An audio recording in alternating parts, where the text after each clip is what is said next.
This video is going to be a continuation of a film study project or projects that I committed to about 4 months ago.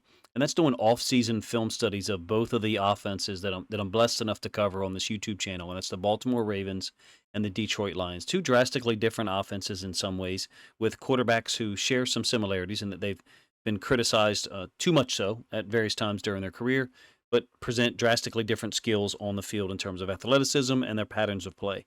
Unfortunately, the last 2 months, the pre-draft and then post-draft videos got in the way of those film study videos, particularly on Twitter. I've enjoyed trying to produce film study videos on Twitter. Don't utilize my voice, but able to put threads together that hopefully people like to look at and see the patterns that I'm trying to present. In any case, this one is one that I had planned for a long time. I've actually mentioned in other videos, and that's a focus on the Lions under center play action pass game, how they set it up, and the various concepts they use to either get guys open or find particular players, particular positions on the field. The Lions have a right-handed quarterback, like most teams, right? 83% of the people are right-handed, and their play action seems to have a directional flavor like you would expect. I do like to remind myself of that when I watch film, the play action nature, under center play action nature, related to a right-handed quarterback. I'll try to explain some of that a little bit later, but there's foundational things that are related to all football offenses, or most, over the course of years and decades. In this case, what I'm going to do is separate the Lions' play-action concepts into certain areas of the field, or plays that they use to get particular players or positions open, and while doing so, illustrate the right-to-left nature of it all. First, does it fit Goff's skill set, the under-center, run game, and play-action concepts off of it? I mean, you already know the answer. Of course it does. But it's not the totality of what the Lions and Goff are really good at. Nonetheless, it's what I'm going to focus on here. I feel like I have to digress for a moment because there are people who will watch a video like this, and there's a lot of effort that goes into this one, and it's going to be a long video, probably upwards of 40 minutes, and then criticize, say, well, that's all he can do. Well, I can't present all 1,200 plays they ran in the 2023 regular season. I'm focusing on a particular segment of it, hence the title. There's a lot of film existing of Jared Goff in the shotgun, making quick decisions with the football, delivering strikes to guys, some of which he's on the move or the pocket has broken down, or third downs where he gets through a couple of reads and finds the open man to get a conversion. I don't know what people don't like. My only thought process that I've fallen back on is that it must be Bears, Packers, and Vikings fans who have such a abject, unrealistic reaction to the contract that Jared Goff just signed. So the Lions offense under Ben Johnson is more than just the under center run concepts and the associated play action, but that's the element I'm going to focus on in this video today.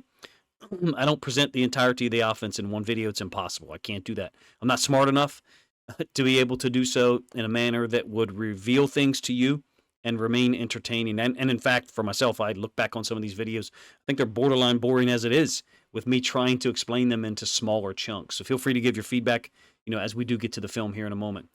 I think there's a limitation. My own limitations force me to focus on specific elements, and they still end up turning into longer film study videos. So I've spent considerable time in a video about Ben Johnson's offense about 7 or 8 weeks ago, his propensity to run the football on third down, attacking to the boundary specifically with the run game, and then also rely on Goff's ability to make pre-snap adjustments and then recognize things post-snap in the pass game, that is, from the shotgun to be efficient in all situations, but particularly big moments where the pass is expected, third down. That video that I referenced about the focus on the willingness to run on third down, 3rd and 6, 3rd and 11, I think, in the NFC Championship game against the 49ers, just a brilliant play. That one ended up being an hour long, like an epoch. So be forewarned if you go back and watch it. It's in depth by design. This one is similarly so, but it's designed to focus on that specific element. I'll call it the main course of the Lions offense, the under center play action game that's built off of similar looking run concepts, mostly in ace, which is the terminology that I know, meaning one back, one running back, no fullback here. And I believe that play action game for the Lions is better in those situations. So that's where we'll start. Although they do utilize some I formation or two back plays, most of what I show here is going to originate out of ace. So we'll get the film aspect started over here, and I do want to explain what I mean one more time when I say ace. One running back in the backfield, no fullback, so it's not 21 personnel. Occasionally you get 12 personnel, 2 tight ends on the field, and Ben Johnson will put one of those guys in the backfield as a, quote, fullback. So consider these establishing shots, where these are the run concepts that the play action plays are built off of. So we'll start with those concepts. I think you get the defense running downhill at angles, sometimes side to side, such that Ben Johnson can exploit that movement, that reaction by the defense, with the play action in the opposite direction of that flow, forcing the defense to go in one direction, running the ball successfully, in fact, which thereby later on when they run a similar looking play, similar flow, the defense will react to it and you can exploit that. Most of these are successful run plays. Of course, there were some that were not. This is illustrative or establishing shots like I explained.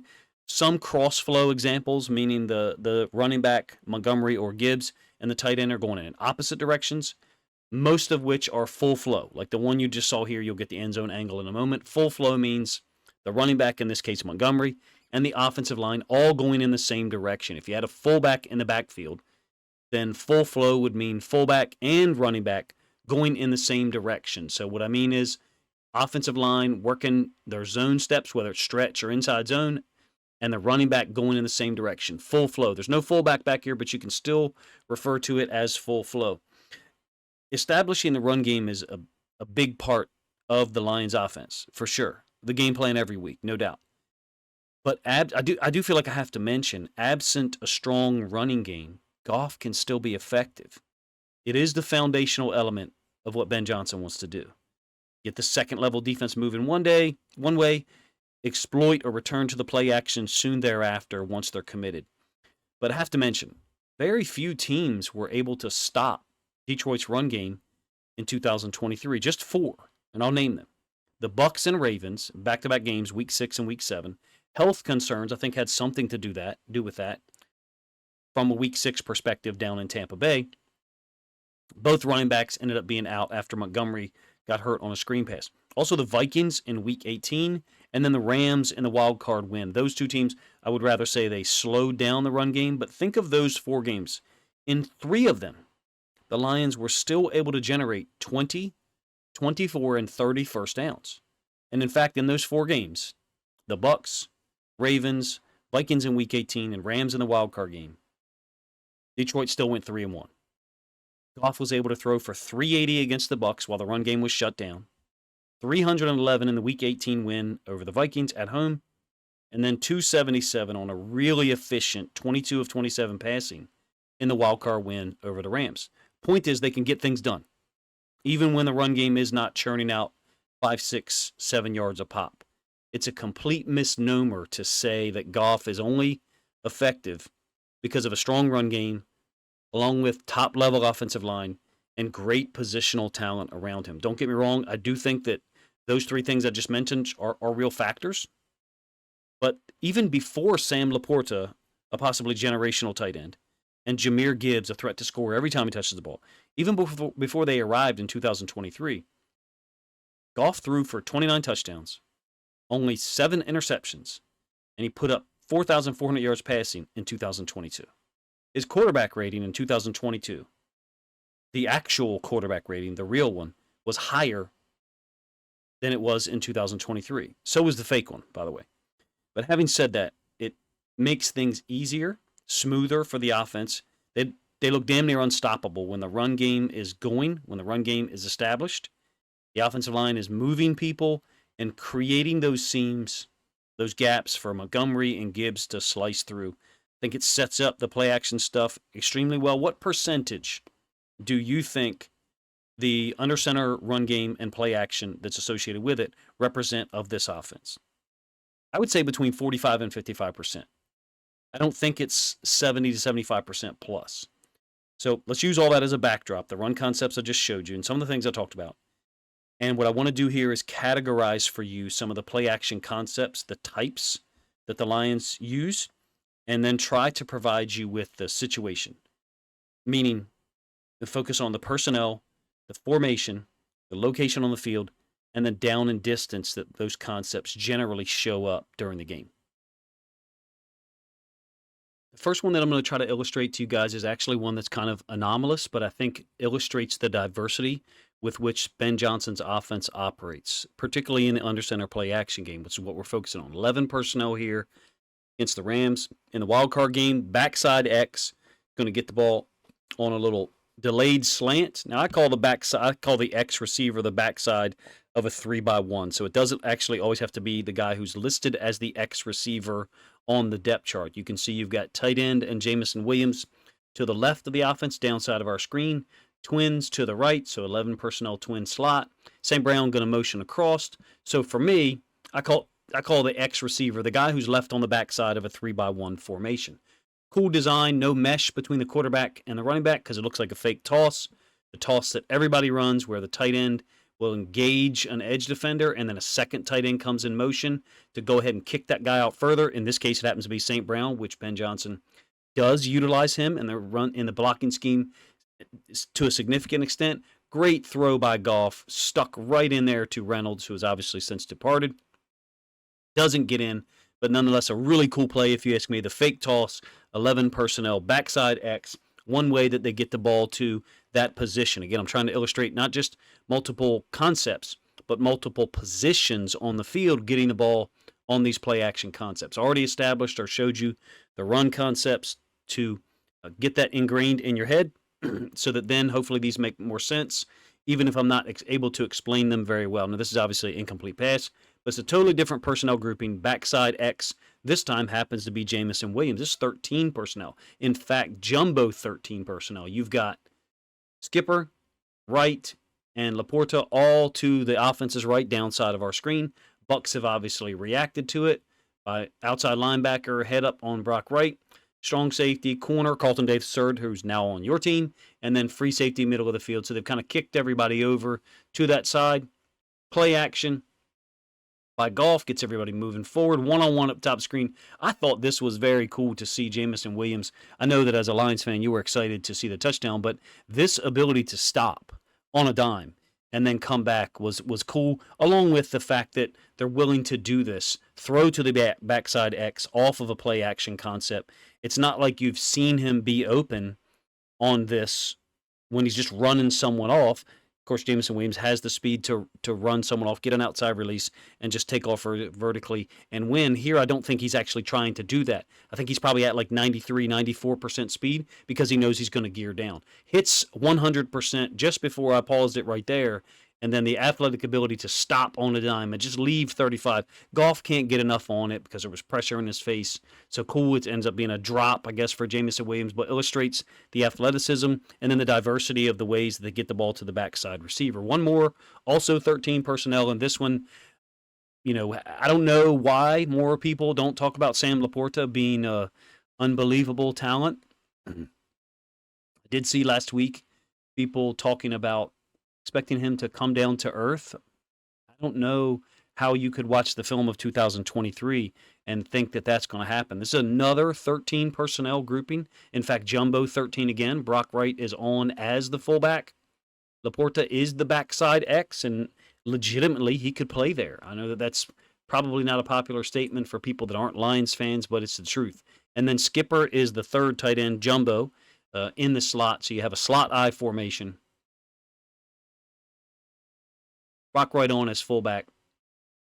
Fake, and Goff knows exactly where he's going with the football, turning over his left shoulder to his right. Brock Wright's route is designed to run him at the linebacker and then open up this window. I call it zone 4. I guess it's zone 3, zone 4, right on the border there. Middle of the field is where it's caught, but when the ball is released, he was leaving zone 4, entering zone 3, middle of the field. The timing of it is perfect. Laporta is that guy. He is capable of playing out there more snaps than they do utilize him in a given game. 3 different concepts, 11 personnel, fake toss, slant to Reynolds, the backside stop, comeback, deep stop comeback that was incomplete against the Bucks to Jameson Williams, and then this little in cut by Laporta against a smaller, quicker cornerback, play action out of 13 personnel. Really, it's just a slant to the inside. People got different names for the route, but Goff hits him in stride. Beautiful stuff. Not the same exact concept, but trying to show you how he gets the ball, how he, Ben Johnson, and Jared Goff by extension, gets the ball to certain players, certain positions on the field, in this case, the backside X receiver. Two more that I should have included in that compilation of getting the ball to the backside receiver out of play action under center. In this case, it's technically the backside X, St. Brown, on the little curl on the hash against the zone. That's another thing that I think Ben Johnson and all NFL offensive coordinators are really good at, but I think Ben Johnson is especially good at it. Understanding whether you're going to get zone or man, putting Goff in position during the week in meetings on the field to adjust to different coverages, and then Goff has the ability to go implement it on the field. It's a half field read because these two tight ends stay in and block, and it just trips me out that you can oftentimes tell people who really don't have a football background at all or haven't been patient enough with their understanding and development and growth and understanding the game when they say a half-field read is a derogatory thing for a quarterback. Well, I don't know if you paid attention during the Chiefs' upset win over the Ravens in the AFC title game. They used 4 to one side often, meaning they ended up with 4 routes to one side of the field, turning it into a half-field read. That's Patrick Mahomes, universally recognized as the best quarterback in the world. And that's Andy Reid doing that for him because it was a game plan specific thing. Sometimes these half-field reads are such. So St. Brown sits it down on the hash. Jameson Williams was in motion, brings his route vertical. I think he settles somewhere in here. And then Montgomery, after the play action, is slipping out into the flats. Kind of like a flood concept. St. Brown is not bringing it back to the sideline. He's sitting down on the hash. So same play, base personnel on the field for the Vikings on defense. So they're bringing 5 in the rush. Goff has plenty of time, and you can see St. Brown's helmet just barely here in the bottom side of the screen. Goff already understood what to do. The pre-snap prep, the organization, the film study, the preparation of these guys is exquisite. I think that Ben Johnson isn't just a great play designer. Dan Campbell's involved too, don't get me wrong, and a great play caller. But I think he's probably a really, really spectacular teacher because him and Goff are always on the same page about the coverage. Here's what I mean. Backside X receiver again is going to be targeted. Jameson Williams. He actually catches this one twice in the NFC title game, but it's against man. So when they're calling these concepts, it's almost like Ben Johnson knows the coverage. Well, how? Well, he's got all the film organized, and people are organizing it for him leading up to their prep for the 49ers game or any game, and then they know down and distance, if we give them this personnel and this formation, we're going to get this coverage out of them if the ball is on a certain hash. In this case, I'm calling Jameson Williams the backside X. The tight end, Laporta, is here. By the way, Laporta is open. Another annoying thing for me is people will say, well, this DB is letting him win to the side because then he's going to break once the ball is thrown. No, he's not. He's beat. And you can see it right here. Goff throws the ball to Jameson Williams, but this is beat with Laporta across in the middle of the field. But it's a great throw by Goff. Why can he make this? Because there's certainly a player in the area where he's throwing the ball. Well, he knows the coverage. And that's getting back to my point. The preparation leading up to the game, I think, is exquisite. Those guys are on the same page. 2 more examples. Diverse. I think I've given you 5 plays. Play action, getting the ball to the backside X, or what I would call the backside X. And they're all different concepts, and they're all against different coverages for the most part.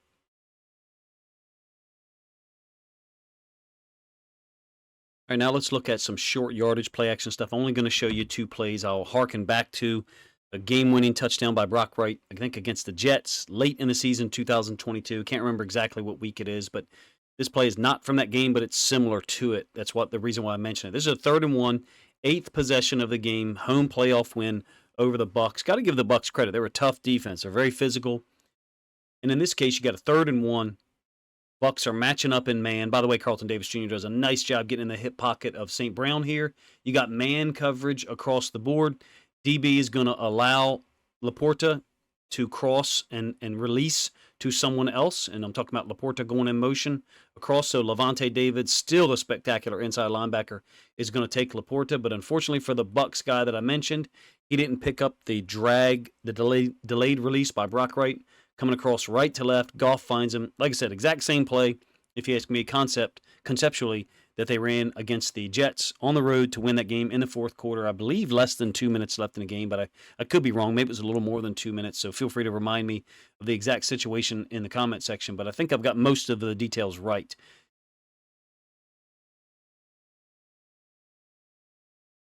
This one also targets Brock Wright, obviously the 25-yard touchdown pass road win against the Chargers, but he's going vertical up the middle of the field. But again, after a delayed block, after stepping down to block someone, and so alleviating a second level defender, either an inside linebacker or a safety, from covering him because he's giving them eye candy, meaning a block that allows them to then focus their eyes in the backfield. Also, I think the Chargers have given a one inside linebacker look, which kind of hurts with covering tight ends. But in any case, you still have Derwin James, who's trying to make a play on the football. He's looking back, and that probably prevents him from getting to the ball. But also, he came forward too much on the play action. Great throw by Goff. Even better catch by Brock Wright. Give it the end zone angle because, first of all, it's fun to look at. But second of all, I think it's instructive. So the targeting of the backside X and the tight end in some ways are predetermined, meaning I think Goff knows where he's going with the football in those situations, even though there's complementary routes off of it. So Ben Johnson's play action game can be specific and very detailed or laser targeted in terms of who's going to get the football, or give Jared Goff more options if they think they're going to be able to give him more time.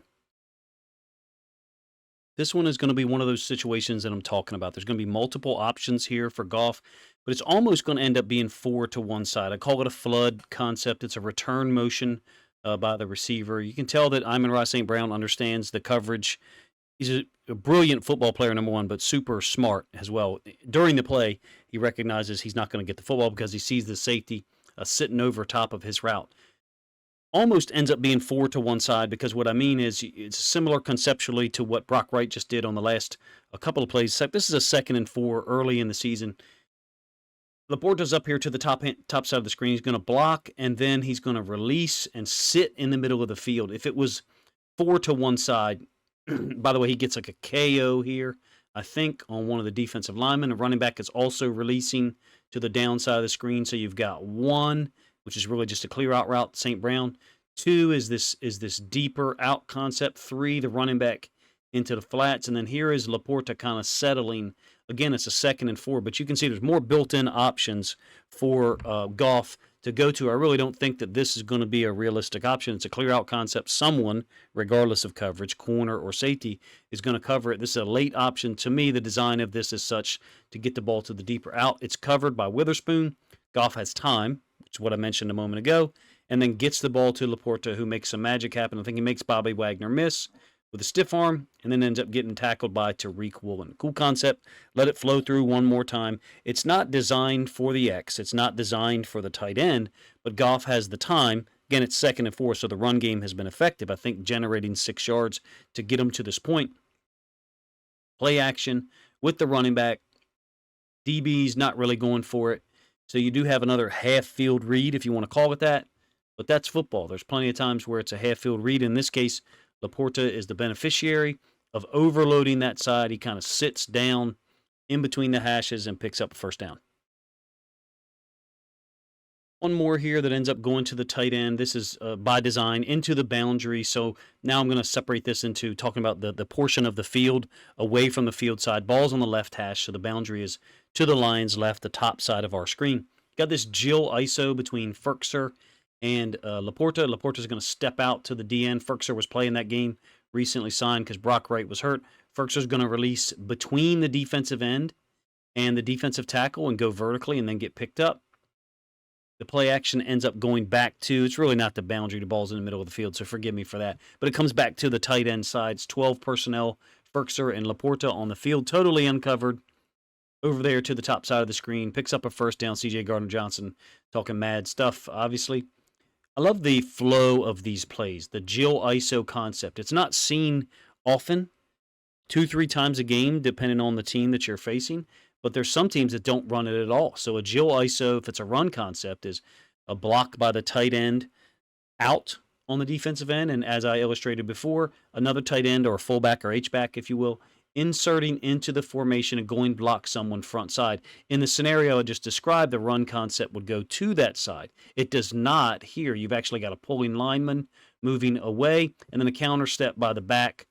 Chase Young gets to the quarterback because Laporta is told to lose there, give enough resistance such that Chase Young thinks that he's got to try to get to the quarterback, and he does. There's not really taking the bait there. It's just a natural reaction for a defensive end who has someone step to him initially and recognizes this is a genetic win for me, being Chase Young going against a tight end, even though it's Sam Laporta. And Laporta instead releases out into the flats, kind of tricks him. Really nice design, attacking. I call it a boundary side play, mistakenly, obviously, because the ball was in the middle of the field. But nonetheless, you get the idea. Sneaking back to the tight end to a particular side, using other routes to occupy a corner and or safety meaning Ferkser's Jill ISO route, releasing inside of Laporta's leverage up the field, creating that space into the flats by occupying other guys. Slightly different concept than some of the other ones I've shown you because it gives Goff that boot element out to the side that we don't often see on these play action concepts. He's typically taking a little bit more vertical set. One more for good measure of Goff booting out to the edge. This is actually a 4th and 1, week 18 at home against the Vikings. Shows off kind of the trust in this offense and that Goff has. Also, the egalitarian nature of the way that Ben Johnson does things. So Donovan Peoples-Jones is going to be the beneficiary. Great catch. I'll show you both angles of it. His route looks something like this. Goff is going to end up booting to that side as a right-handed quarterback. Makes sense. But this is St. Brown, your 100 catch per season guy through 3 years in the NFL. And check out what he's tasked to do on an important 4th and 1 in Week 18. Look, Goff and the Lions and Ben Johnson, they had their way with the Vikings defense. There was so much conversation about Goff against their defensive coordinator and previous matchups, and they shredded them. You do have a Jill ISO again. Tight end is kind of stepping out here. Reynolds inserting underneath of that, and then he'll kind of clear out such that Donovan Peoples-Jones is able to run underneath of it, Yankee, dagger, whatever you want to call it. X-receiver from the other side. Tight end is instead releasing out into the flats.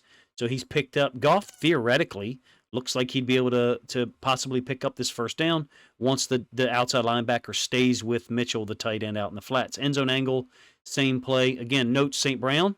I think it says a whole lot about not just Ben Johnson and Detroit and Dan Campbell, but about St. Brown. He's willing to do those things. But you have that boot nature, somewhat unusual, anomalous for this Detroit offense. You don't often see Goff keeping the ball out to the flank that much. It almost ends up looking like waggle out of the wing tee. If you know, you know. If you don't, forgive me for that. But I love the throw here. You also have Harrison Smith, who was a little undisciplined early in the play. Now he has at least turned his back and ran. But he didn't trust the concept because he waited too long to turn and go. It's a wrong read, meaning you've made a wrong read. You have to practice it as a defensive coach. You've made a wrong read. You've thought that it was run, and it was not. Here is 22 Smith lined up to the boundary where he often is. And so you'll see how long it takes him to turn his back and go. He's made the wrong read. He's looking for the football here, and it's not there. So he's going to drift back and keep his eyes on the quarterback. No, it's someone else's job to go get the quarterback. Your job is to turn and identify routes. Still hasn't done it. Finally turns and only turns his helmet, only actually turns and steps on the gas once he sees the route. And what I mean by saying step on the gas is actually turn and go in a violent nature. It's why you practice drills the way you do. It's not a full speed turn and go. Not yet, not yet. Now, once he saw the route, it gave just enough space for Peoples-Jones to run onto, Goff to stick that throw in there. Tells you how high the standard is for the NFL. You've got a guy who, to the boundary, to that side, did not play it well at all, in my opinion, 22, and it still was only open by a yard and a half, maybe 2 yards. That's the standard in the NFL. But another play action where Goff is booting to the side, tried to give you different flavor to the play action so far, targeting the X, targeting the tight end, all on different concepts. And then now here, the boot concepts shifting to the boot concepts with Goff moving to one side or the other, and the routes offering themselves, making themselves available in the same direction that he's intended. Another one where Goff is going to be booting to one side. I'm going to actually show this one once and then come back to it. This is obviously on the road at Green Bay in Week 4. 20-yard catch to Josh Reynolds. I think it's a spectacular throw by Goff. Moving to his feet. Does he get time? Yes, he gets time because of the success of the run game, the design of the play. He's booting out to one side, in this case the top side of our screen, into the boundary. The running back taking a little counter step, a delay, and then faking like he's going to get the ball back to the field, the downside of our screen. Reynolds running the deeper out, kind of rounds it a little bit here. And Goff throws it out in front. Great throw, great completion. I will give you the end zone angle of it. here in a moment. I felt like Goff and the Lions kind of picked on that right side of the Packers defense in the pass game that week. The more and more I watched that game, I want to relate it to this one that I showed earlier, where Laporta and Ferkser kind of execute the Jill ISO concept against Chase Young, and then Laporta slips out into the flats. Very similar timing, Goff getting out there. Only difference here is that this time the DN Chase Young is in his face versus against the Packers. There is absolutely no pressure at all. He can set his feet cleanly and throw. You also have St. Brown on the back side of it running across. And then there's Laporta after the little chip releasing into the flats. The D-end has completely gone with the run fake away from him. I think it's Van Ness, number 90. End zone angle. It's an amazing throw and play. I know I've shown this one probably twice, maybe 3 times in different film study videos over the course of 2023 and 2024. So there's a little delayed nature step by Montgomery, and you can see that at least one of the second-level defenders, maybe 2, has not gone for the fake at all. But it gives him time in terms of the defensive line. That's one of the things that's a little bit of a misnomer sometimes, is that it's faking out second-level defenders. Well, they see the blocking scheme. It actually can cause more conflict for the defensive line, because those are the guys who think they're reacting to a run block, but instead they're actually reacting to a pass block. And in this case, they're wrong. And it allows Goff all that space. There's nothing about this that is personnel benefit in terms of benefiting Goff. There's nothing about this that is the offensive line, the quality of the offensive line. This is the design of the play, and then Goff's ability to actually execute the throw, meaning he deserves credit for this, just like any other quarterback would be given credit, in my opinion. Similar in one respect here against the Rams in the wild card game. I am actually intentionally trying to show plays against good defenses, teams that had talent. Similar from the standpoint of the running back's flow is counter-ish, or a delay. In this case, it ends up being Montgomery again. After the motion, Brown steps on and Reynolds steps off. So pay attention to the running back flow here. And they're also pulling a lineman, in this case the right guard. So theoretically, if there was a blitz or something off the edge here, you'd have 2 guys, the right guard who pulled to seal, and then the running back who instead, since there's no work there for him to go, is just going to release out into flats. The route that's targeted is Reynolds on the dig, and this corner here has sold out. I mentioned this in another video maybe a week and a half ago. Has sold out. Goff, with the arm strength, is able to get this in there, and Reynolds with an amazing catch using the hands, full extension. Zone 2 from left to right, I guess, right where Zone 2 and Zone 3 would meet in the middle of the field. Great catch by Reynolds, who I think will be missed because of his reliability, and even despite the drops in the NFC title game, his high catch percentage on some things like this, where the ball is thrown in a manner that, were it not to be caught, there's traffic there. If it's tipped and it's in the air, there's a possibility that it's an interception. Goff trusted him. Wish they could have kept him around. But it gives Jameson Williams more reps, obviously, and they trust DPJ as well. Last one that I'll show you, another one where Reynolds makes a spectacular catch. Another team defense that was hyped up coming into their matchup against the Lions. Ben Johnson, Jared Goff, St. Brown, and all those guys absolutely took it to him. In this case, it was the Broncos coming in, supposedly playing so well. 11 personnel is going to be to the field. Reynolds on this route here, and I think St. Brown is going to carry. I think St. Brown is about 92, 93% for part of this route, because he's trying to get the slot defender with him and then sell him on the fact that he's now accelerating from 92, 93% to 100% to pull him into that area, open up that vacated space on the right hash, Zone 4, the right hash, where the right hash moves into the top of the numbers, that space between them, I should say. But again, you have another play action concept where the running back has got this delayed step. Why? Because what they're trying to do is hold these guys just slightly longer. If you did direct flow, meaning if you did direct flow with the running back, it would happen quicker. The linebackers would be able to decide with their eyes that the running back doesn't have the football somewhere in this area. Well, if you do it the other way, meaning counter step, delay, whatever, and then go in this direction, it's still going to happen in the same area, but it takes a longer time for it to occur. So what ends up happening is you hold those second-level defenders a little bit longer, the guys who aren't necessarily seeing their pass keys from the offensive line, and that opens up more space between the second-level defenders and the third level defenders. So we're talking about generally that area there where zone 3 is in the middle of the field, bleeding into zone 4 at the end of that box, and then zone 2 somewhere up here. Those are terminology, numbers, names that I use for the areas of the field, not other people. So it doesn't mean anything. But my point is the counter step nature of it, the delayed nature with the running backs, is a part of the design. It is different than what some other teams do. It's more direct flow. The ability to use false flow, even split flow at times on the play action, some would say, in my experience, people say, well, it's a little bit risky. I don't think so. I think it's actually brilliant at the NFL level, because the fact is there are a lot of players on the defensive side who stare at the quarterback and get manipulated by it. When you're in the shotgun, that benefits the defense more often than it does when the quarterback is under center. Ben Johnson, Jared Goff, and these guys in some ways are breaking the keys, breaking the mold of the defenses they face, because they're using their lack of discipline, their poor eye discipline, against them.